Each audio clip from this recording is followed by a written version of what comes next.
ಕ್ರಿಸ್ತನನ್ನು ಪ್ರತಿಫಲಿಸುವಂತೆ ನಿಮ್ಮ ಆತ್ಮಗಳನ್ನು ವಾಕ್ಯದಲ್ಲಿ ಬಲಪಡಿಸುವ ಅನುದಿನದ ಧ್ಯಾನ.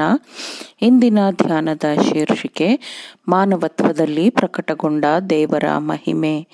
ಈ ದಿನದ ದೇವರ ವಾಕ್ಯ: ಆದರೆ ಆತನು ಬೆಳಕಿನಲ್ಲಿರುವಂತೆಯೇ ನಾವು ಬೆಳಕಿನಲ್ಲಿ ನಡೆದರೆ ನಾವು ಒಬ್ಬರ ಸಂಗಡಲೊಬ್ಬರು ಅನ್ಯೋನ್ಯತೆಯಲ್ಲಿದ್ದೇವೆ ಮತ್ತು ಆತನ ಮಗನಾದ ಯೇಸುವಿನ ರಕ್ತವು ಸಕಲ ಪಾಪವನ್ನು ನಿವಾರಣೆ ಮಾಡಿ ನಮ್ಮನ್ನು ಶುದ್ಧಿ ಮಾಡುತ್ತದೆ.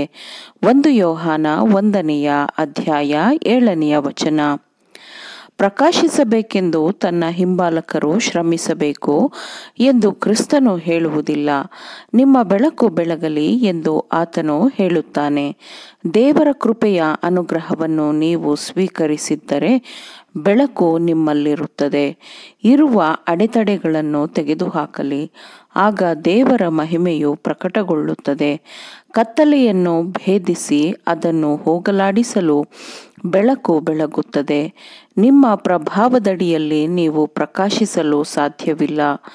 ಮಾನವತ್ವದ ಸ್ವರೂಪದಲ್ಲಿ ಆತನು ತನ್ನ ಸ್ವಂತ ಮಹಿಮೆಯನ್ನು ಪ್ರಕಟಪಡಿಸಿರುವುದು ಪರಲೋಕವನ್ನು ಮನುಷ್ಯರ ಹತ್ತಿರ ತಂದಿರುವುದಾಗಿದೆ. ರಕ್ಷಕನು ನೆಲೆಸಿರುವ ಪ್ರತಿಯೊಂದು ಆತ್ಮದಲ್ಲಿಯೂ ಒಳಗಿನ ದೇವಾಲಯವು ಸುಂದರವಾಗಿ ಅಲಂಕೃತಗೊಂಡಿದೆ ಎಂಬುದನ್ನು ಅದು ತೋರಿಸಿಕೊಡುತ್ತದೆ. ಜನರು ನಿತ್ಯವಾದ ಕ್ರಿಸ್ತನ ಮಹಿಮೆಯಿಂದ ಆಕರ್ಷಿತರಾಗುತ್ತಾರೆ ಮತ್ತು ದೇವರಿಗಾಗಿ ಹೀಗೆ ಗೆದ್ದ ಅನೇಕ ಆತ್ಮಗಳಿಂದ ಸ್ತುತಿ ಮತ್ತು ಕೃತಜ್ಞತೆಯ ಮಹಾಪೂರವು ತನ್ನನ್ನೇ ಒಪ್ಪಿಸಿಕೊಟ್ಟವರಿಗೆ ಹಿಂದಿರುಗುತ್ತದೆ. ದೇವರು ಬಲದಿಂದ ಮತ್ತು ಮಹಿಮೆಯಿಂದಲೂ ಬರುತ್ತಿದ್ದಾನೆ. ಆತನು ತನ್ನ ಸ್ವಂತ ಮಹಿಮೆಯೊಂದಿಗೆ ತಂದೆಯ ಮಹಿಮೆಯೊಂದಿಗೂ ಬರುತ್ತಿದ್ದಾನೆ. ತನ್ನೊಂದಿಗಿನ ಎಲ್ಲಾ ಪರಿಶುದ್ಧ ದೂತರೊಂದಿಗೆ ಆತನು ಬರುತ್ತಿದ್ದಾನೆ. ಲೋಕವೆಲ್ಲವೂ ಕತ್ತಲೆಯಲ್ಲಿ ಮುಳುಗಿರುವಾಗ ಭಕ್ತರ ನೆಲೆಗಳಲ್ಲಿ ಬೆಳಕು ಇರುತ್ತದೆ. ಕ್ರಿಸ್ತನ 2ನೆಯ ಪ್ರತ್ಯಕ್ಷತೆಯ ಮೊದಲ ಬೆಳಕನ್ನು ಅವರು ಕಂಡುಕೊಳ್ಳುತ್ತಾರೆ. ಕ್ರಿಸ್ತನ ವೈಭವಪೂರ್ಣ ಮಹಿಮೆಯಿಂದ ಕಳಂಕವಿಲ್ಲದ ಬೆಳಕು ಪ್ರಕಾಶಿಸುತ್ತದೆ ಮತ್ತು ಕ್ರಿಸ್ತನನ್ನು ಸೇವಿಸಿದ ಎಲ್ಲರಿಂದಲೂ ಕ್ರಿಸ್ತನು ಮಹಿಮೆ ಹೊಂದುತ್ತಾನೆ. ದುಷ್ಟರು ಅವನ ಸನ್ನಿಧಿಯಿಂದ ಓಡಿ ಹೋಗುವಾಗ ಕ್ರಿಸ್ತನ ಹಿಂಬಾಲಕರು ಸಂತೋಷಿಸುತ್ತಾರೆ. ಕಣ್ಣಾರೆ ಕಾಣುವೆನೋ, ನಾನಾಗಿ ನೋಡುವೆನೋ, ಮತ್ತೊಬ್ಬನಾಗಿ ಅಲ್ಲ ಎಂದು ಕ್ರಿಸ್ತನ 2ನೆಯ ಬರೋಣವನ್ನು ಎದುರು ನೋಡುತ್ತಾ ಪಿತೃವಾದ ಯೋಬನು ಹೇಳಿದ್ದಾನೆ.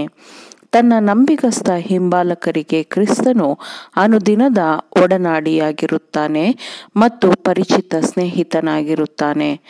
ಅವರು ದೇವರೊಂದಿಗಿನ ನಿಕಟ ಸಂಪರ್ಕದಲ್ಲಿ ನಿರಂತರವಾದ ಸಹವಾಸದಲ್ಲಿ ಜೀವಿಸುತ್ತಿರುತ್ತಾರೆ. ಅವರ ಮೇಲೆ ಕರ್ತನ ಮಹಿಮೆಯು ಉದಯಿಸಿರುತ್ತದೆ. ಯೇಸು ಕ್ರಿಸ್ತನ ಮುಖದಲ್ಲಿರುವ ದೇವರ ಮಹಿಮೆಯ ಜ್ಞಾನದ ಬೆಳಕು ಅವರಲ್ಲಿ ಪ್ರತಿಫಲಿಸುತ್ತದೆ. ರಾಜನ ಮಹಿಮೆಯ ಪ್ರಕಾಶ ಮತ್ತು ಮಹಿಮೆಯ ಮಂಕಾಗದ ಕಿರಣಗಳಲ್ಲಿ ಅವರು ಸಂತೋಷ ಪಡುತ್ತಾರೆ. ಅವರು ಪರಲೋಕದ ಸಂಪರ್ಕಕ್ಕೆ ಸಿದ್ಧರಾಗಿರುತ್ತಾರೆ, ಏಕೆಂದರೆ ಅವರ ಹೃದಯದಲ್ಲಿಯೇ ಪರಲೋಕವಿರುತ್ತದೆ. ತರುವಾಯ ಜನರ ದೊಡ್ಡ ಗುಂಪಿನ ಶಬ್ದದಂತೆಯೂ ಜಲಪ್ರವಾಹ ಘೋಷದಂತೆಯೂ ಗಟ್ಟಿಯಾದ ಗುಡುಗಿನ ಶಬ್ದದಂತೆಯೂ ಇದ್ದ ಒಂದು ಶಬ್ದವನ್ನು ಕೇಳಿದೆನು. ಅದು ಹಲ್ಲೆಲೂಯ, ಸರ್ವಶಕ್ತನಾಗಿರುವ ನಮ್ಮ ದೇವರಾದ ಕರ್ತನು ಆಳುತ್ತಾನೆ. ಯಜ್ಞದ ಕುರಿಯಾದಾತನ ವಿವಾಹ ಕಾಲವು ಬಂತು. ಆತನಿಗೆ ವಿವಾಹವಾಗುವ ಕನ್ಯೆ ತನ್ನನ್ನು ಸಿದ್ಧ ಮಾಡಿಕೊಂಡಿದ್ದಾಳೆ. ಸಂತೋಷ ಪಡೋಣ, ಹರ್ಷಗೊಳ್ಳೋಣ, ಆತನನ್ನು ಘನಪಡಿಸೋಣ ಎಂದು ಹೇಳಿತು. ಪ್ರಕಾಶಮಾನವೂ ನಿರ್ಮಲವೂ ಆದ ನಯವಾದ ನಾರುಮಡಿಯನ್ನು ಧರಿಸಿಕೊಳ್ಳುವುದಕ್ಕೆ ಆಕೆಗೆ ಅನುಗ್ರಹಿಸೋಣವಾಗಿತ್ತು. ಆ ನಾರುಮಡಿ ಅಂದರೆ ದೇವಜನರ ಸತ್ಕಾರ್ಯಗಳೇ.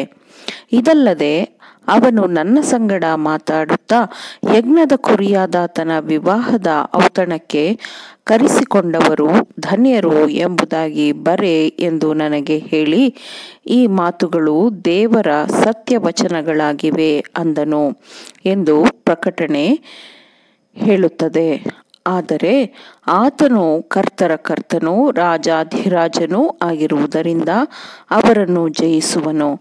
ಮತ್ತು ದೇವರು ಕರೆದವರು, ದೇವರಾದುಕೊಂಡವರು, ನಂಬಿಗಸ್ತರೂ ಆಗಿರುವ ಆತನ ಕಡೆಯವರು ಆ ಜಯದಲ್ಲಿ ಪಾಲುಗಾರರಾಗುವರು ಎಂದು ವಾಕ್ಯವು ಹೇಳುತ್ತದೆ. ಆಮೇನ್.